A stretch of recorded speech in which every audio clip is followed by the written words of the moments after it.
Hello. Okay. Thank you for that. Actually, itong partnership kasi with PBL, on Sports Plus side, we have a lot of activities and engagement for the fans and during the game and outside the game.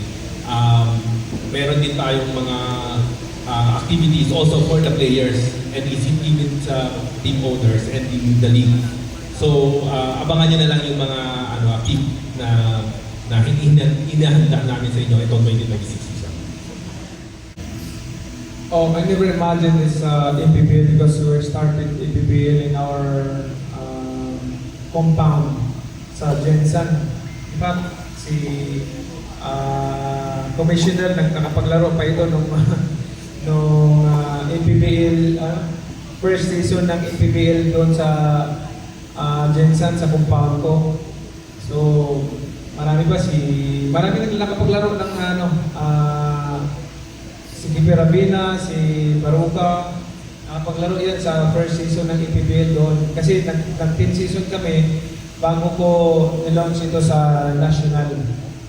So, yan ang history ng APBL and I never imagined na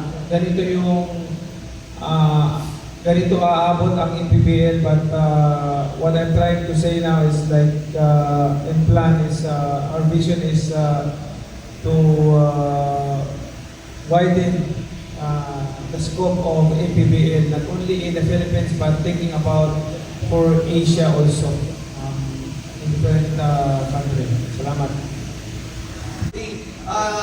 Largest professional leagues natin dito sa Pilipinas, and of course, sumusuporta ito sa mga laban kontra sa game fixing. So, ano na rin sa ating mga pakikibaka ng APBL para masiwan tayo, mga tao nasa likod yung ng game fixing. Kagaya na yung sinabi niyo kanina. Salamat po.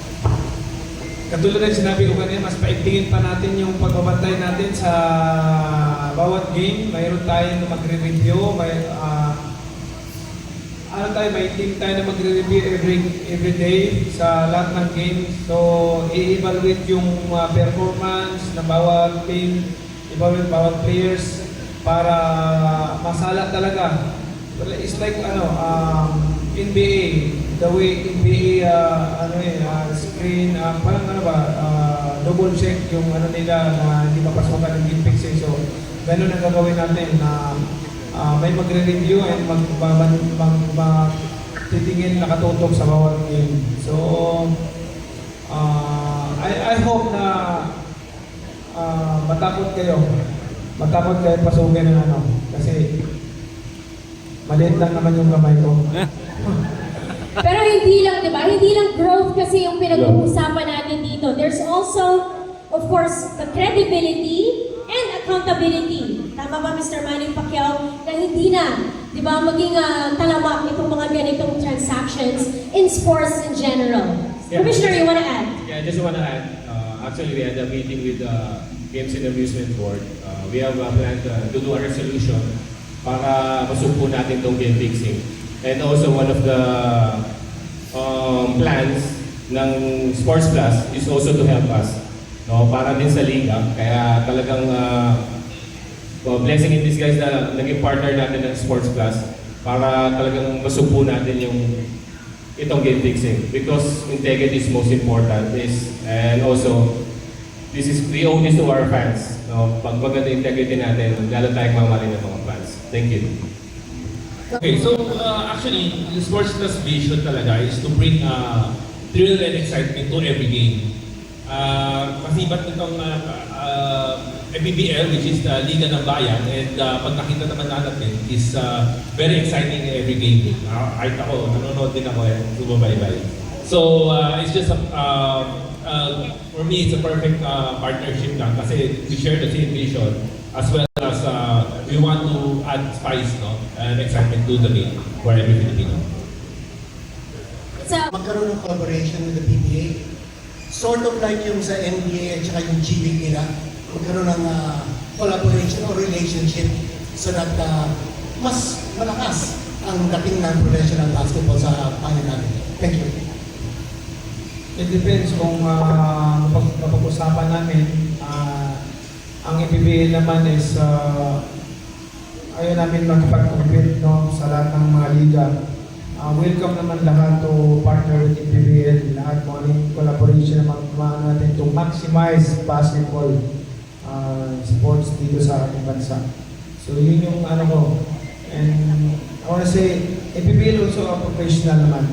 So purely professional. Thank you. The MPBL expanding. The MPBL has stage games in Dubai, in Canada. Saan ba particularly yung kausap nyo or target market nyo dito sa Asia?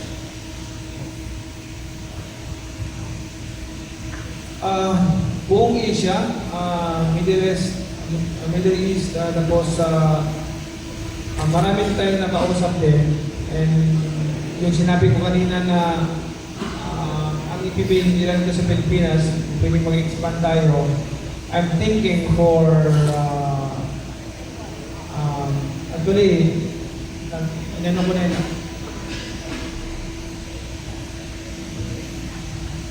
So, pinaregister na natin yung MPBL International. So, yun ang vision ng MPBL na mag-expand ng mag-create ng another league. Hindi lamang dito sa Pilipinas. So, yan po yung vision natin. MPBL International. Players dito sa partnership ng MPBL at Sports Plus?